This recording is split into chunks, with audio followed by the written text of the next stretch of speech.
Okay. Yeah, we can start. Hi, okay this Sajad. Hi Dinesh भाई, how are you? I'm good. How are तो you? कैसे हैं आप? पहले तो ये बताइए आप। I'm all fine and very excited to join you and your community. Thank you so much. Today is the first time we spoke, and so much is happening so fast and so good. Okay, तो मैं हिंदी में ही रखूँगा क्योंकि मेरी mostly community Hindi में ज़्यादा comfortable है। Okay, ठीक है, तो हिंदी में करते हैं। ओके, तो आप मेरे को पहले तो ये बताओ कि आप क्या करते हो? मीन्स लाइक आप किसमें बेस्ट हो, ये बताओ? बेस्ट, ये तो दूसरे लोग मेरे बारे में कहें तो बेटर है। मेरे को अपने बारे में क्या बेस्ट क्या कहूँ, लेकिन मुझे जो लोगों ने अभी तक बताया, मनी मैनेजमेंट, पैसे को कैसे बेस्ट यूज़ करना चाहिए, वो मेरा एक अच्छा एरिया है और मैंने अपने बहुत सारे दोस्तों की मदद की है उसमें, उनको फ़ायदा करवाया और लेकिन उसके बारे में मेरे को लोग काफ़ी कहते हैं, तो इसीलिए वजह से मैंने मनी मैनेजमेंट कोचिंग अब स्टार्ट की है 2 महीने पहले।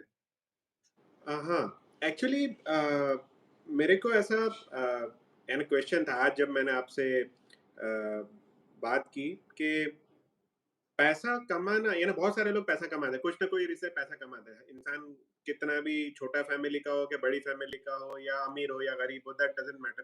पर अपनी फैमिली के लिए या अपने लिए कुछ ना कुछ करके पैसा तो कमा लेता है ना? घर चलाने के लिए तो कमा ही लेता है। हुँ, बात आती है उसके बाद की, वो जो पैसा जो आप आपके पास आता है, उसके बाद उसको करने का क्या?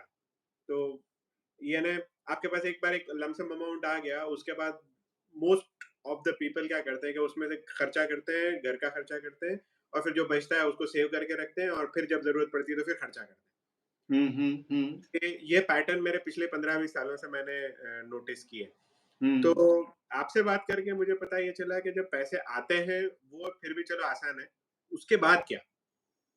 तो मैं आपको अपना थोड़ा स्टोरी बताता हूँ। देखिए, जी। मैंने अपना करियर स्टार्ट किया था 1995 में और कलकत्ता में टीसीएस में जॉइन करने जा रहा था।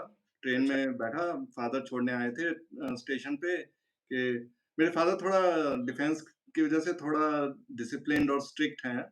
तो उन्होंने मेरे को ₹10,000 दिए थे कलकत्ता जाने के लिए और कहा कि बेटा ये लास्ट अमाउंट है जो मैं तुम्हें दे रहा हूँ। इसके बाद में मेरे से पैसे मत माँगना। Okay. I was quite shocked emotionally कि ये क्या? मतलब कि इसके बाद में मैं लाइक बिल्कुल अपने तो लेकिन वो एक माइंडसेट क्रिएट हो गया कि नाउ आई हैव टू अब मेरे को अपने आप करना है और जो जो भी पैसे आएँगे और उस टाइम में टीसीएस हालाँकि अच्छी कंपनी थी, सब कुछ था, लेकिन महीने के कितने 15-20 हज़ार रुपए मिलते होंगे। उस टाइम में वो भी ठीक अमाउंट लगता था। लेकिन मेरे को वहाँ जाकर उसमें किराए पर रहना था और जो कुछ भी करना था उसमें और हम लोग जहाँ रहते थे वो कोई बहुत ऐसी अच्छी जगह नहीं थी, हम लोग लोअर मिडल क्लास से ही थे। तो मेरे को था कि जल्दी से जल्दी हम उस जगह से निकल कर बेटर जगह पे रहना शुरू करें। तो इवन फर्स्ट सैलरी में से भी मैंने सेव करना स्टार्ट कर दिया क्योंकि वो माइंडसेट ये बन गया कि एक तो अपने आप को सारा खर्चा निकालना है, जो कुछ यंग थे तो शौक भी होते हैं पूरे करने के लिए, वो भी था, लेकिन सेव भी करना है। तो वो सेविंग का शुरू से मेरे को था, तो कभी ये रहा ही नहीं और गोल भी था एक। और मैंने अपना गोल मतलब कि अपने करियर के पहले 3 साढ़े 3 साल में घर ले लिया मैंने एक यहाँ अच्छी जगह पर, जहाँ पर पेरेंट्स को भी शिफ्ट कर लिया। वाह! तो गोल अगर क्लियर है और डिसिप्लिन है, तो डिसिप्लिन मेरे फादर से आ ही गया था ऑटोमैटिकली। तो डिसिप्लिन था तो ज इस वज़ह से मेरे को खर्चे मैनेज करने में कोई दिक्कत नहीं हुई, अपना लाइफ़स्टाइल कंट्रोल करने में कोई दिक्कत नहीं हुई और सेविंग करने में भी कोई दिक्कत नहीं हुई। तो यानी डिसिप्लिन की अगर आप बात करते हो तो जैसे ये ये डिसिप्लिन आप नसीब से आपको आपके फादर की तरफ से आया था हुँ, भी हुँ। जो आपके जो भी लोगों को आप जो कोच करते हो जो आपके पास आते हैं वो लोगों को आपको ऐसा लगता है कि उनके अंदर डिसिप्लिन की कमी है या डिसिप्लिन की कमी है या सीधा सीधा नॉलेज की कमी है कि मनी को मैनेज कैसे करते हैं। नॉलेज तो देखो उस टाइम में बहुत लिमिटेड इंस्ट्रूमेंट, उस टाइम में म्यूचुअल फंड्स का नहीं पता होता था, स्टॉक मार्केट में इन्वेस्ट करना भी कोई नहीं होता था। तो एक ही तरीका मेरे को पता था कि बैंक में सेव करना है बस। इवन एफडी में भी नहीं किया मैंने पैसा उस टाइम में सेव, वो शुरू के 3-4 साल में। सिंपल जो आता था बस बैंक में डालता रहता था। लेकिन तो सिर्फ सेविंग था, इन्वेस्टिंग नहीं था उस टाइम में। देयर इज़ अ ये डिफरेंस होता है सेविंग और इन्वेस्टिंग में। इन्वेस्टिंग में आप पैसा वहाँ डालते हो जहाँ पर कि वो अच्छा ग्रो करे। और सेविंग का मतलब ये है कि आपने अपना खर्चा कंट्रोल करके जितना भी आपको पैसा इनकम आ रही है, उसमें से एक पार्ट अपना अलग रख दिया कि इस पैसे को तो मेरे को बचाना ही बचाना है, अपने लॉन्ग टर्म गोल के लिए। उस पैसे को मैं खर्च नहीं कर सकता। अब होता क्या है कि अगर मेरे पास में 20,000 आ रहे थे उस टाइम में, 20,000 कोई बहुत बड़ा अमाउंट भी नहीं है और यंग लोगों के लिए पैसा खर्चा करना कोई बहुत बड़ी बात नहीं है। तो मैं अगर चाहता तो उस टाइम में 20,000 के 20,000 हर महीने पूरे खर्च कर देता। बराबर। लेकिन नहीं, मैंने वो अपने डिसिप्लिन से, अपने कंट्रोल से, उसमें से भी लगभग 40% के करीब सेव कर लेता था। लेकिन मैं अपने मन को थोड़ा कंट्रोल करता था कि नहीं, मेरे को ये अपना नहीं शौक पूरा करना। थोड़ा बहुत करता भी था लेकिन बहुत ज़्यादा नहीं करता था। हुँ, हुँ, तो हुँ। काफ़ी टाइट करके किया मैंने उस टाइम में। इसमें जैसे आप कह रहे हो कि सेविंग जो होती है मीन्स लाइक आपने पैसे 40% बचा लिए। इसका मतलब ये है कि 60% आपने आपके खर्चे के लिए किए। तो ऐसा कुछ पोर्शन होता है कि आप सेविंग्स करो, इन्वेस्ट करो या आई मीन ये क्या फ़ॉर्मूला है कुछ? क्योंकि देखो मैंने इतने सारे बिज़नेस किए, इतने सारे पैसे आए लेकिन ना सेविंग का फंडा समझ में आया, ना इन्वेस्टमेंट का स फंडा समझ में आया। टू बी वेरी फ्रैंक आज से बहुत सालों पहले मेरी कॉलेज के ज़माने में जब मेरे पास एक्स्ट्रा टाइम हुआ करता था तो एक ऑफ़र आई थी कि आप इंश्योरेंस एजेंट बन जाओ। तो आई डिड दैट आईआरडीए का वो जो भी एग्ज़ाम था वो दिया। हुँ, हुँ। मैंने एलआईसी 2 एजेंट साल बन जाओ, अ, एलआईसी एजेंट बन जाओ। या सो 2 साल मैंने इंश्योरेंस एजेंट आईटी वैश्य में बना, मैंने काफ़ी पॉलिसी सेल किया। उसमें मेरे को पैसा भी मिला। तो उसके बाद व्हाट हैपेंड कि वो भी यानी सी पैसा कमाने के ऑप्शंस बहुत सारे आ जाते हैं। कुछ भी आप कमीशन से कमा लो, आप बिज़नेस पर आखिरकार बात वही आ जाती है कि ये जो लोग पैसा डालते हैं, मीन इन्वेस्ट करते हैं या सेविंग करते हैं, उसको ग्रो यानी पैसा ग्रो कैसे होता है?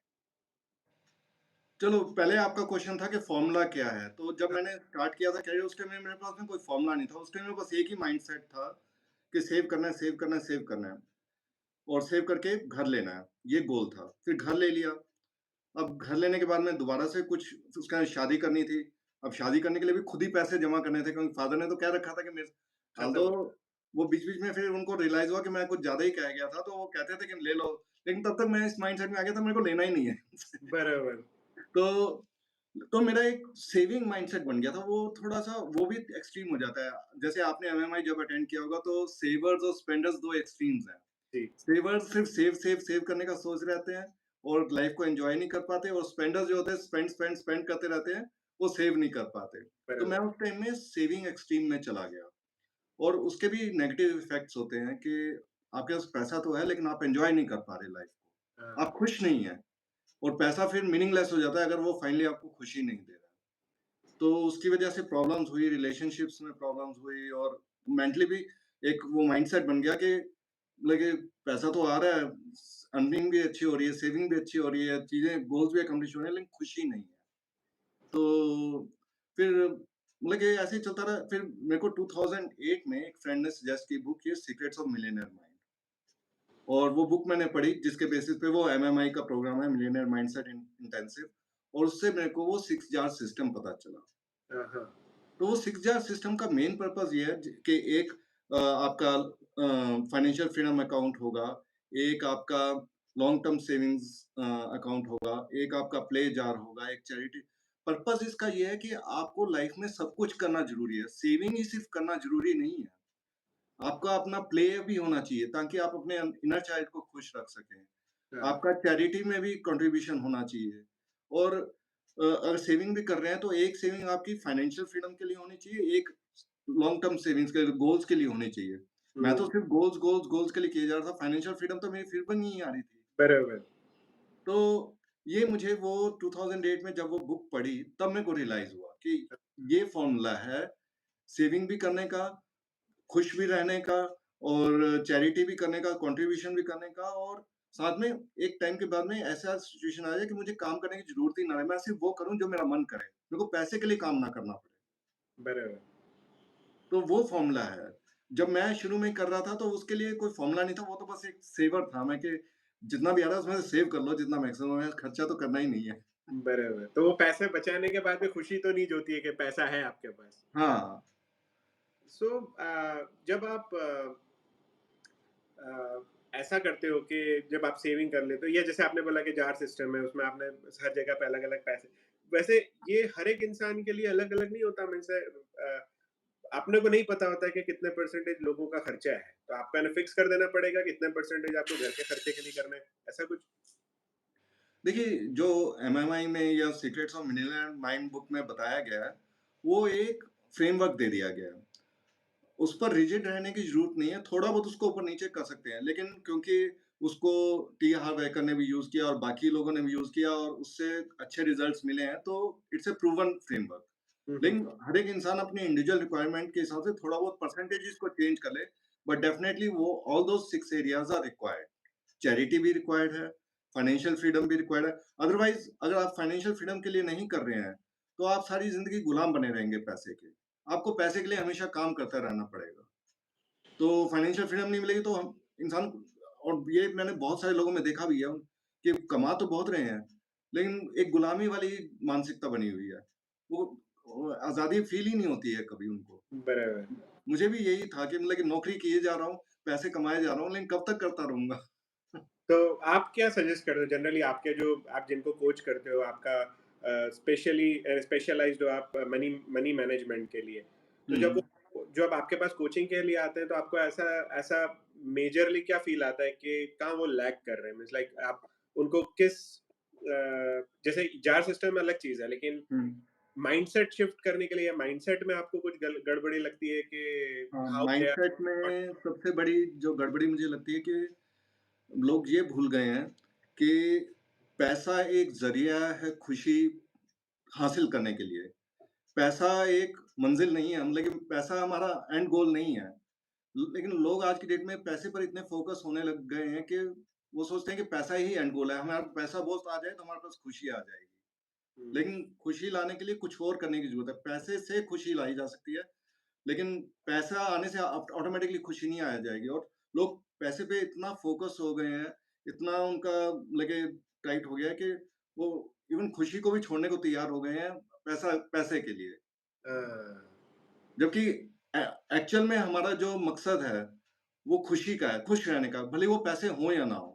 बराबर, वो है। तो अ, ये माइंडसेट चेंज करने की बहुत ज़रूरत में जो भी आता है मतलब कि इंसान के पास में चाहे कम पैसे हों, फिर भी खुश रह सकता है। ये एक माइंडसेट मैं सबसे पहली जो चीज़ उनको सिखाता हूँ, वो ये है कि बी ग्रेटफुल फॉर आज हम ज़िंदा हैं ना, साँस ले पा रहे हैं, अगर खाना खा पा रहे हैं, पानी मिल रहा है, हवा मिल रही है, उतने के लिए भी हम संतुष्ट हो सकते हैं, भले ही पैसे हों या ना हों। हुँ, अगर हम आज की डेट में खुश नहीं हैं, तो कल हमारे पास पैसे और ज़्यादा आ जाएँगे, तब भी हम खुश नहीं होंगे। तब बराबर, हमें कुछ और चीज़ की कमी लगने लगेगी, उसके लिए हम परेशान होते रहेंगे। सही बात है। और जो लोग क्योंकि मैं बहुत ऊपर-नीचों से गुज़रा हूँ बिज़नेस में, मैं बहुत सारे पैसे भी देखे हैं, बहुत सारा कर्ज़ा भी देखा है। सो उन लोगों के लिए क्या आप सोचते हो जो लोगों को डेट हो जाता है बिज़नेस में, तो उनके पास एक पैसा तो आ नहीं रहा होता और अगर आ भी रहा होता है तो वो डेट में जा रहा होता है, तो वो हमेशा निल में रहते हैं। तो वो लोग मनी मैनेज कैसे कर सकते हैं? देखिए, मैं मेनली पर्सनल फाइनेंस पे फ़ोकस करता हूँ, लेकिन अगर बिज़नेस फाइनेंस की बात करूँ, तो बिज़नेस में भी ये जार सिस्टम लगाया जा सकता है, कि बिज़नेस में भी कुछ पार्ट बिज़नेस बिज़नेस एक एंटिटी है जिसको हम ज़िंदगी देते हैं। देखिए it becomes N organism by itself ये अपने आप में एक ज़िंदा चीज़ बन जाता है, जिसको हमें फाइनली एक फ्रीडम दे देनी चाहिए, जिसमें हम फाइनली इंटरफेयर ना करें। तो बराबर। उसका भी एक फाइनेंशियल फ्रीडम अकाउंट होना चाहिए, उसमें भी एक चैरिटी जार होना चाहिए, उसका भी एक लॉन्ग टर्म गोल्स के हिसाब से जार होना चाहिए और उसका भी एक प्ले जार भी होना चाहिए जिसमें कि आप अपनी टीम के साथ में थोड़ा एन्जॉय कर सकें। तो वो jar system even business finance में भी लगाया जा सकता है, ऑल्दो मैंने बिज़नेस फाइनेंस कभी सिखाया नहीं है, लेकिन मेरा मानना ये है कि अगर मैं कभी बिज़नेस फाइनेंस को सिखाऊँगा तो उसमें भी जार सिस्टम लगवाऊँगा।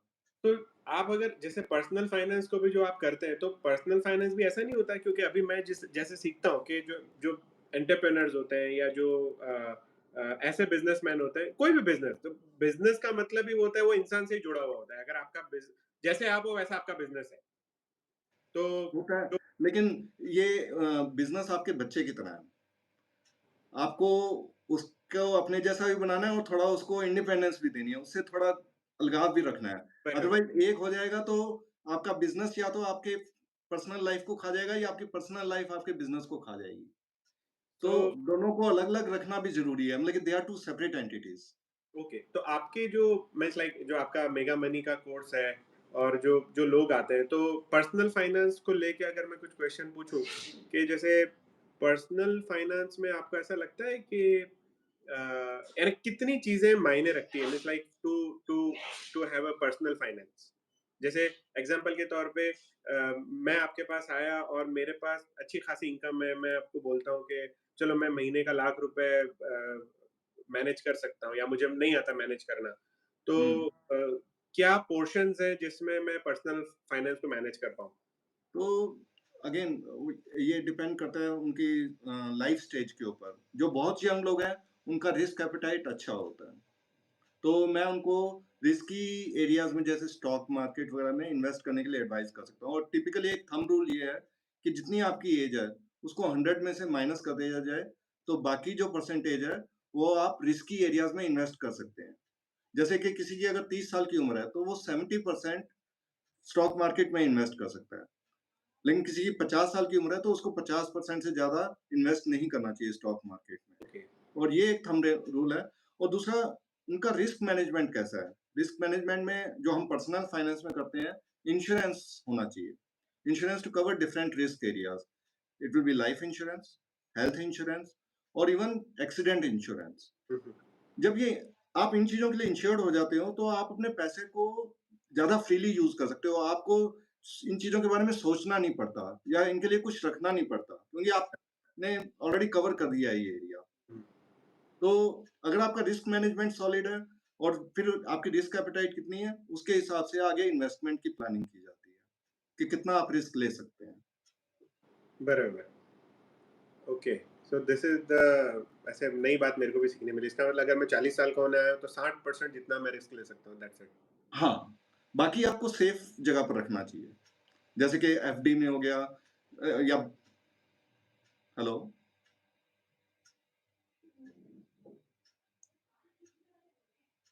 हेलो सजल? सॉरी। आ रही है हुँ। आवाज़ आपको मेरी? हाँ जी, आवाज़ आ रही है। आपका जी, कैमरा ब्लैक हो गया था बीच में। जी, जी, जी, बताइए। तो हाँ, तो मैं ये कह रहा था कि अगर आपकी एज 40 इयर्स है, तो 60% आप जा सक लेकिन वो भी तभी अगर आपका इंश्योरेंस पूरा ठीक से हो रखा है। तो आप 60% के अपने जो आपका बैलेंस अमाउंट है, उसपे आप रिस्क ले सकते हैं, वॉलेटिलिटी ये वाला। ये इंटरप्ट करूँगा। मेरे को मेरी ज़िंदगी में मेरा पर्सनल प्रॉब्लम है, मैं आपको बताता हूँ। मुझे इंश्योरेंस का फंडा समझ में नहीं आता। मेरे को शॉर्ट में समझाएँगे? क्योंकि इंश्योरेंस में जस्ट पैसा जाता है, तो how you a, invest in insurance? Insurance is not investment, okay. Insurance is risk management. आप जैसे ओ कार का इंश्योरेंस लेते हैं, हुँ, हुँ। लिया आपके घर में कार होगी तो कार का इंश्योरेंस तो लेना ही है। राइट। तो उसमें से कभी कोई पैसा वापस आता है? नहीं। वो तभी मिलेगा आपको अगर कोई दुर्घटना होती है। हुँ, सेम वे इंश्योरेंस भी वो लेना चाहिए जिसमें अगर कोई अनफॉर्चुनेट इंसिडेंट होता है, अगर लाइफ इंश्योरेंस के केस में, क्योंकि आप अपनी फैमिली में पैसा दे रहे हैं अपने जीते जी, भगवान ना करे अगर कोई इंसिडेंट हो जाए तो आ, आपकी फैमिली आपको इमोशनली तो मिस करेगी लेकिन फाइनेंशियली भी बहुत मिस करेगी और पैसा आज की डेट में चाहिए ही चाहिए। हुँ। तो एटलीस्ट वो फाइनेंशियल लॉस जो आपकी अब्सेंस में होगा, वो इंश्योरेंस प्रोवाइड कर पाएगा। इंश्योरेंस का काम बस इतना ही है, लेकिन जहाँ इंश्योरेंस और इन्वेस्टमेंट को मिक्स कर दिया जाता है, वहाँ फिर गड़बड़ होनी शुरू हो जाती है। ना इन्वेस्टमेंट ठीक से हो पाता है, ना इंश्योरेंस ठीक से हो पाता है। So तो इन्वे insurance is just for a risk. I mean, correct, risk management, that's it. Correct, उसको करेक्ट। इन्वेस्टमेंट के तौर पे कभी सोचने का भी नहीं। या तो सेम वे हेल्थ इंश्योरेंस हमारा तभी यूज़ होगा जब हम बीमार पड़ेंगे या हॉस्पिटल जाएँगे। ओके, अदरवाइज़ उससे पैसा वापस नहीं कुछ हमें लेना है। बराबर। ऐसे ही एक्सीडेंट इंश्योरेंस सी जो यंग लोगों के लिए 40-50 इयर्स की एज तक का जो मेन कॉज़ ऑफ डेथ होता है, that is accident. Road accident हो गया, कोई और एक्सीडेंट हो गया। और उसमें एक बहुत बड़ी दिक्कत ये होती है कि अगर एक्सीडेंट हो जाता है और डिसेबिलिटी हो जाती है, तो नॉट ओनली दैट कि पर्सन की इनकम बंद हो जाती है, ही बिकम्स ए लायबिलिटी। उस पर खर्चा और करना पड़ता है उसके अपकीप के लिए, उसकी हेल्प के लिए। तो बराबर। फाइनेंशियल सिचुएशन पूरी रिवर्स हो जाती है। अगर उस केस में डिसेबिलिटी इंश्योरेंस नहीं है या एक्सीडेंट इंश्योरेंस नहीं है, तो क्या होगा? मतलब कि फैमिली की फाइनेंशियल सिचुएशन टोटली रिवर्स हो जाएगी। जहाँ से पैसा आ ब रहा था, वहाँ पैसा जाना शुरू हो जाएगा। बराबर, मेक तो सेंस। ये इस वजह से इंश्योरेंस का role risk management personal finance में रिस्क मैनेजमेंट का रोल प्ले करता है। और अगर ये रिस्क हमारे ठीक से मैनेज्ड हैं, तो हुँ, हम इन्वेस्टमेंट्स में रिस्क ज़्यादा ले सकते हैं। ओके। और व्हाट आर द इन्वेस्टमेंट के पॉइंटर्स में आता है? मीन्स लाइक ये आपने बताया कि रिस्क मैनेजमेंट में आता है इंश्योरेंस और ये हेल्थ इंश्योरेंस, हाँ, एक्सीडेंट इंश्योरेंस, लाइफ अब इंश्योरेंस। अब अगर रिस्क मैनेजमेंट हमारा ठीक है, और उसके बाद में हम बात करेंगे कि हम हमें पैसे को कहाँ-कहाँ इन्वेस्ट करना है। तो मैंने हुँ, बताया कि 60% हम रिस्की एरियाज़ में कर सकते हैं, जैसे कि स्टॉक मार्केट में, बाकी का हमारा सेफ जगह में रहेगा। और किसी भी, अब इसको हम पोर्टफोलियो की तरह देखते हैं। तो पोर्टफोलियो में 40% जो सेफ रहना है, उसमें से लगभग 10% हमारा गोल्ड में इन्वेस्ट रहना चाहिए। ओके। क्योंकि अपनी कम्युनिटी में मैं ये अवेयरनेस ला रहा हूँ कि जो हमारा आज की डेट में करेंसी चल रही है, वर्ल्ड ओवर जितनी भी करेंसी चल रही हैं, ये किसी भी दिन सिस्टम कोलैप्स कर सकता है। क्योंकि आपके हाथ में जो पैसा है आज की डेट में, ये इसकी वैल्यूएशन कैसे डिसाइड होती है? आपको कुछ आइडिया है? मेरे को बताइए इसकी को किस बेसिस पे ये डिसाइड होता है कि ये ₹100 है या ₹200 है?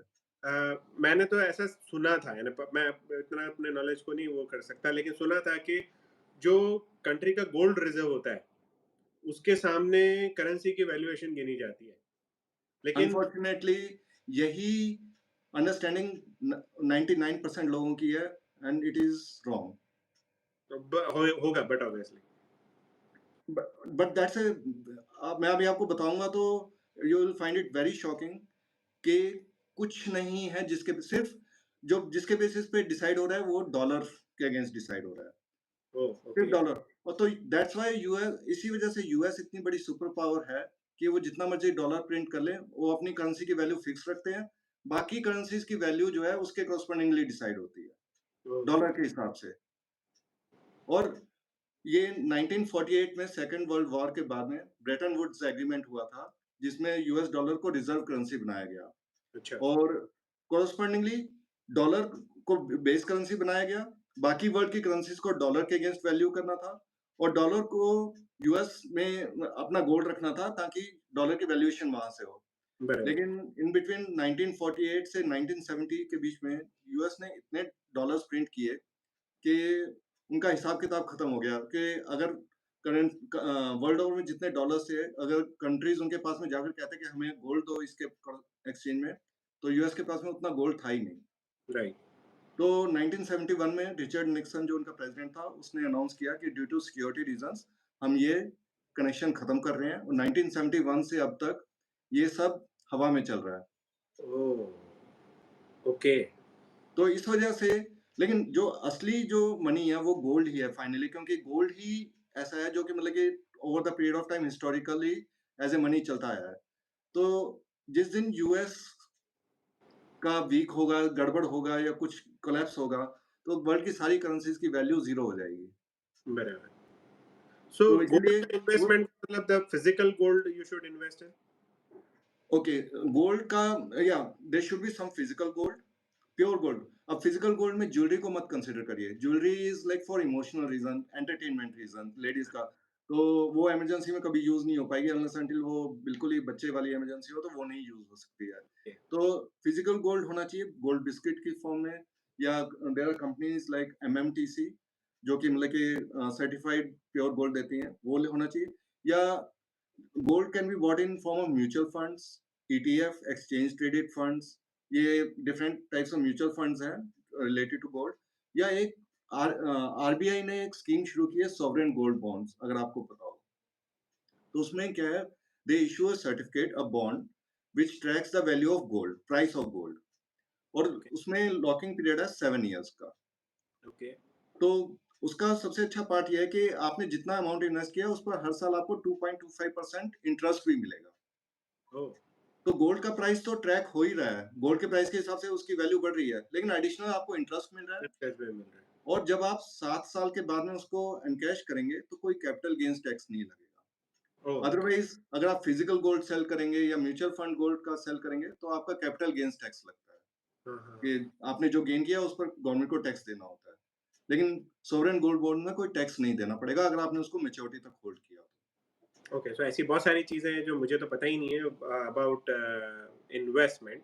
सो अभी आपसे मैं बहुत सारा ज्ञान अभी नहीं लूँगा, लेकिन मैं आपसे वो ज्ञान लूँगा कि आप मेरे को आपके कोचिंग प्रोग्राम के बारे में बताओ कि क्योंकि बहुत सारे ऐसे लोग होंगे जो लोग चाहेंगे कि पैसा तो कमा रहे हैं लेकिन उसको मैनेज करना है उनको। तो अगर बिल्कुल। आपसे जुड़ना है तो मैं मेरी वीडियो के नीचे मैं आपकी वेबसाइट की लिंक तो डाल ही रहा हूँ। लेकिन आप शॉर्ट में ऐसा बताइए जो व्यूअर्स को पता चले कि अगर उनको पैसा का मैनेजमेंट करना है तो आप कितनी मदद कर पाओगे या किस तरह से मदद कर पाओगे? देखिए, मदद का ऐसा है कि पैसा उन्हीं को मैनेज करना है। मैं उनको सिखाऊँगा कि उनके पैसे को कैसे मैनेज करना है। बहुत हुँ, सारे लोग ऐसे होते हैं जो कहते हैं कि हम आपके पैसे को मैनेज कर देंगे और उसमें मतलब कि बहुत मैंने दिक्कतें होती देखी, फ्रॉड्स होते देखते हैं। तो मैं उस कैटेगरी में नहीं जाना चाहता हूँ। मैं लोगों को चाहता हूँ कि वो खुद मैनेज करना सीखें। तो जैसे जो-जो मैं चीज़ें अभी बता रहा हूँ, इन्हीं को मैं डिटेल में म्यूचुअल फंड क्या है, ईटीएफ का क्या है और कितना परसेंट कहाँ इन्वेस्ट करना चाहिए उनकी सिचुएशन के हिसाब से ये मैं सिखाता हूँ। तो मेरा एक रिकॉर्डेड कोर्स है, जो मैं मतलब जिसमें उनको इन्फॉर्मेशन मिल जाएगी। उसके अलावा मेरे प्रोग्राम में मैं उनको ग्रुप कॉल्स लेता हूँ, इनर सर्कल कॉल्स कहते हैं उनको। हर हफ्ते वो होती हैं हमारी इनर सर्कल कॉल्स। उसमें एक टॉपिक लेकर हम इन डेप्थ डिस्कस करते हैं। इसके अलावा मैं एक प्रोग्राम डिज़ाइन करने जा रहा हूँ जिसमें उनको स्टेप बाय स्टेप लेकर जाऊँगा स्टार्टिंग फ्रॉम बेसिक्स उनका माइंडसेट, फिर उनका रिस्क मैनेजमेंट ठीक करना, life insurance, health insurance, accident insurance, ये स्टेप बाय स्टेप करवाऊँगा और इमरजेंसी फंड क्रिएशन, इन्वेस्टमेंट उनका ठीक जगह पे हो रखा है या नहीं हो रखा है और फाइनली हमारा पर्पज़ ये है कि एक स्टेज हमारी ऐसी आ जाए कि हमें पैसे के बारे में ज़्यादा सोचना ही ना पड़े। हमारा सिस्टम चलता रहे और हम पैसे के बारे में ज़्यादा सोचें नहीं। हुँ। जैसे कि मैं भी रिसेंटली जानकारी में मेरी इज़ाफ़ा हुआ कि पैसिव इनकम एक ऐसी चीज़ है जिसके बारे में ज़्यादातर लोगों को नहीं पता है। हाँ, पता ही नहीं है, ऐसा कुछ हाँ। होता है। हाँ, तो वो पैसिव इनकम का भी मैं सोर्स उनको गाइड करता हूँ क्योंकि मैं खुद भी अब ये जो डिजिटल कोचिंग में आ रहा हूँ, तो जो मेरी जर्नी रही है based on that I can guide them in the digital coaching journey also. वो भी मैं guidance as a bonus provide करता हूँ। इसके अलावा मेरा 27 इयर्स आईटी सेक्टर में एक्सपीरियंस रहा है। लास्ट ईयर तक मैं आईटी सेक्टर में था, तो आईटी प्रोफेशनल्स को उनके करियर में मैं हेल्प कर सकता हूँ। हुँ। कि कैसे उनको करियर में और मेरा जो मतलब कि क्योंकि मैं आईटी सेक्टर में ज़्यादा रहा हूँ, मैं आईटी प्रोफेशनल्स को ज़्यादा बेटर समझ सकता हूँ। उनके क्या इश्यूज़ रहते हैं और उनके पास में क्या मनी फ्लो रहता है। तो आईटी प्रोफेशनल्स में मेरी स्पेशलिटी है कि मैं उनको ज़्यादा अच्छे से गाइड कर सकता हूँ। आज के ज़माने में यानी जैसे मेरे को क्वेश्चन पॉप अप हुआ दिमाग में, जैसे आपने आईटी प्रोफ़ेशनल्स की बात करी। थोड़े टाइम पहले मैं भी किसी से बात कर रहा था तो दे वर लाइक कि आईटी प्रोफ़ेशनलों को ये जो मनी मैनेजमेंट वाला फंडा है, ये समझाना आई मीन ये उनको नहीं पता होता है मोस्टली और वो स्ट्रेस में रहते हैं। Even though they are having money, they don't manage their money, they have the stress of that money. जैसे मेरे मेरे मेरी अपनी बात करूँ, हाँ, तो मेरा 15 इयर्स बैक मेरे साथ में भी यही सिचुएशन थी, लेकिन लकीली मेरे को वो बुक मिली, मैंने वो पढ़ी सीक्रेट्स ऑफ मिलियनेयर माइंड, वहाँ से मेरा चेंज स्टार्ट हुआ। अब कोई एमएमआई में ना जाए या ऐसी बुक ना पढ़े, कुछ कॉन्शियसली उसके लिए ना वर्क करे, तो उसी स्टेट में अटका रहेगा। इसके लिए कुछ हमें ओपनिंग चाहिए होती है, या तो हम खुद नॉलेज परस्यू करें, कोई प्रोग्राम जॉइन करें या कोई सेमिनार अटेंड करें, वहीं से हमें कुछ आइडिया लगेगा। अदरवाइज़ अगर हम कोई एक्शन नहीं लेंगे उसमें से निकलने के लिए, तो हम वहीं अटके रहेंगे। और वो बहुत कॉमन प्रॉब्लम है इस वजह से। मैं खुद उस प्रॉब्लम में था। या तो आई मीन फिर से मैं कह रहा हूँ, जैसे मैं मेरे पास तो दुनिया भर का टाइम था to analyse to go seminars में या किताबें पढ़ने का मेरे को शौक है तो मैं किताबें भी पढ़ रहा हूँ। बट जो इसके लिए मैं आपको स्पेशली पूछा कि जो आईटी वाले लोग होते हैं, आईटी वाले लोग हैं ना कॉन्स्टेंटली कंप्यूटर में घुसे हुए रहते हैं सुबह से शाम, उनको स्क्रीन के अलावा कुछ और समझ में नहीं आता। तो आप ऐसा कुछ ऑनलाइन प्रोग्राम भी है आपका जो जिससे वो लोग यानी सीधा-सीधा लेके ये इसमें से बाहर आ सके, मीन्स लाइक जो आईटी प्रोफेशनल स्ट्रेस में से बाहर आ सके? बिकॉज़ उसको देखिए, तो स्क्रीन चाहिएगी। प्रोग्राम मेरे सारे ऑनलाइन ही हैं। जो मेरी वीकली मीटिंग्स होती हैं, वो भी ऑनलाइन है और जो मेरे रिकॉर्डेड कोर्स हैं, वो भी ऑनलाइन है। जब भी उनको टाइम मिले तो वो देख सकते हैं, लेकिन टाइम उनको निकालना पड़ेगा। जैसे हम मनी को मैनेज करते हैं, ऐसे टाइम भी एक एनर्जी है जिसको मैनेज करना ज़रूरी है। मतलब कि वो स्क्रीन में घुसे रहते हैं, लेकिन अगर वो स्क्रीन से थोड़ा इधर-उधर नहीं देखेंगे, तो मतलब बराबर, कि कोई उनको बाँध कर नहीं रख रहा है। उनको बर खुद ही जानना पड़ेगा कि हमें कंट्रोल नहीं कर रही है सिचुएशन, हमें सिचुएशन का कंट्रोल लेना है। जब तक वो सिचुएशन कंट्रोल लेने का माइंडसेट नहीं आएगा, तब तक किसी की मदद की नहीं जा सकती है। सही बात है, सही बात है। तो बहुत अ, आप कह रहे हैं कि आपके पास टाइम होता है, लेकिन अगर आपका माइंडसेट नहीं होगा सेमिनार में जाने का या जो कुछ भी, तो वो टाइम कहीं और निकल जाएगा। बराबर है, बराबर है, बराबर है। यानी मैं पूरी आपकी बात से एग्री करता हूँ इस बारे में, क्योंकि जो मैंने जिन-जिन लोगों से अभी तक बात की है या जो मेरे व्यूअर्स हैं या मैंने उन लोगों को देखा है, वो लोग बिज़नेस कर रहे हैं या जॉब कर रहे हैं और जितनी भी मेहनत कर रहे हैं, उसमें उनका एक पर्टिकुलर माइंडसेट होता है कि हमको पैसा चाहिए। और पैसा चाहिए के साथ-साथ जैसे मुझे अभी रिसेंटली कुछ लोगों ने बोला कि आप कुछ ऐसा बताओ कि बस पैसा हम सोचे और आ जाए। या इसका मेरे पास कोई जवाब नहीं है। यानी आप यूँ सोच रहे हो कि मैनिफेस्टेशन और ऐसी सब चीज़ें पढ़ के आपको लगता है कि आपने बस सोच लिया कि आपके पास करोड़ों रुपए आ जाएँ और वो आ जाएँगे। You know? सो इसके बीच में बहुत बड़ा गैप है। Means like understanding the manifestation. हाँ, तो तो वो गैप मेन यही है कि एक तो कुछ भी अगर अकम्प्लिश करना है तो उसका जो हमने अपने way of the champions programme में भी देखा है, there has to be solid why. कुछ यस, भी अगर अकम्प्लिश करना है तो अगर जब तक सॉलिड व्हाई नहीं होगा उसके पीछे, अगर व्हाई हमारा सॉलिड होगा, तो हमारा हाउ हाउ टू निकल आएगा और हाउ ईज़ी हो जाएगा। राइट, तो इवन एमएमआई में भी जब हमने अपने गोल्स का सोचा था, क्यों हम सोचें कि क्यों हमें चाहिए? जब तक वो स्ट्रॉन्ग नहीं होगा, तब तक कुछ नहीं होगा। और अगर बराबर। वो स्ट्रॉन्ग होगा तो कहीं न कहीं से कुछ न कुछ रास्ता निकल आएगा उसके लिए। और हुँ, फिर रास्ते पे चलना तो हमें होगा। अगर हम कहेंगे रास्ते पे चले बिना हमारे को मिल जाए, वो नहीं होगा। बराबर। नहीं तो आपसे मेरे को बात करके ये भी लगा कि अपने पास ऐसा भी कुछ होना चाहिए जो आई मीन ऐसे प्रोग्राम्स होने चाहिए अप स्मॉल लेवल पे कि जिससे ये जो व्हाय वाला जो क्वेश्चन है, ये हम क्लियर कर पाएँ लोगों का।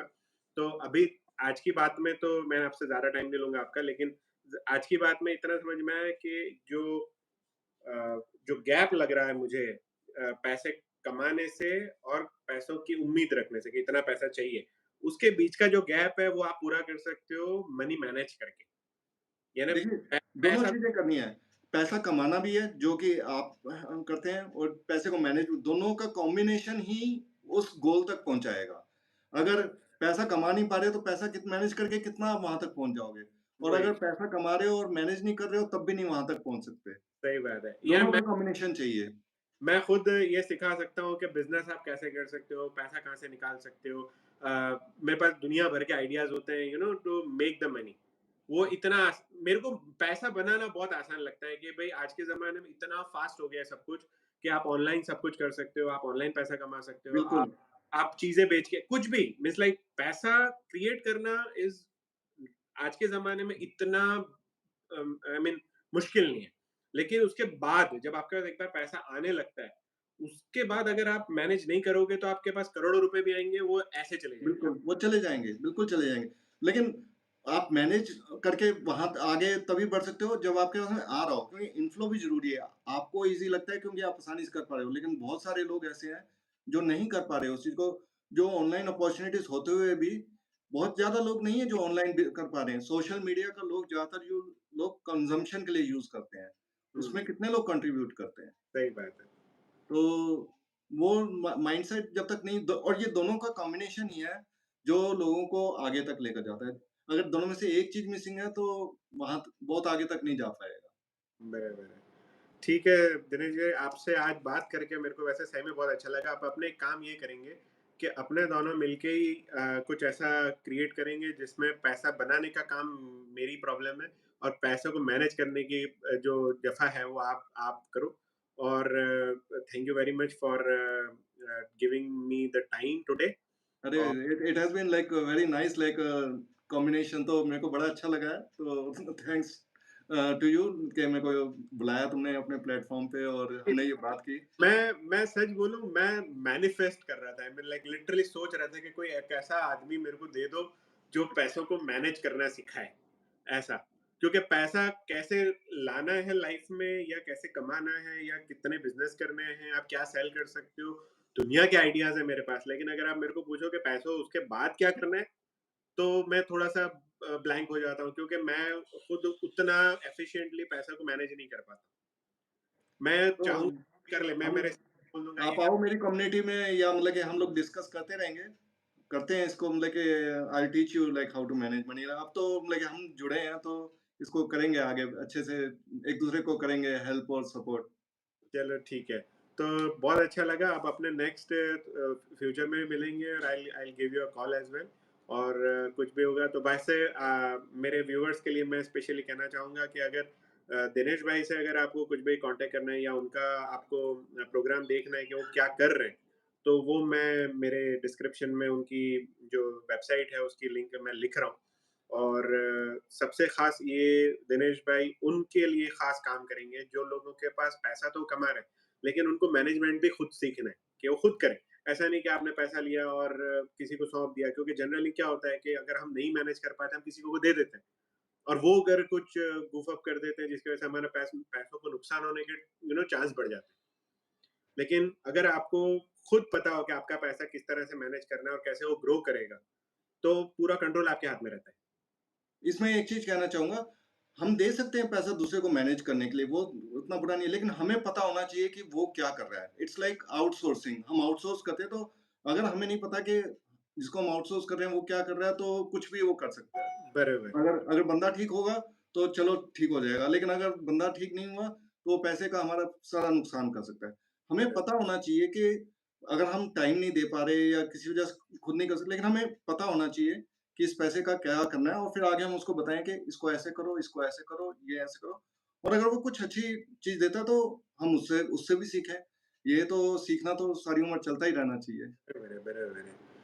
ठीक है सर, तो आज की मुलाकात के लिए इतना काफ़ी है हमारे व्यूअर्स के लिए।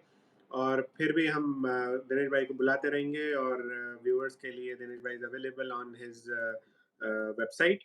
और वेबसाइट पे उनसे आप कॉल पे बुक कर सकते हैं और उनका प्रोग्राम्स आप देख सकते हैं उनकी वेबसाइट के ऊपर।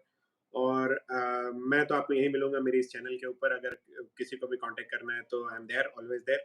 सो thank you very much Dinesh sir आज के लिए। और बहुत-बहुत अच्छा लगा आपसे मिलके। और हम करते ज़ रहेंगे और मिलते रहेंगे जी, साझा। जी। चलो थैंक चलिए यू। ठीक है। Bye. Okay, thank you, bye.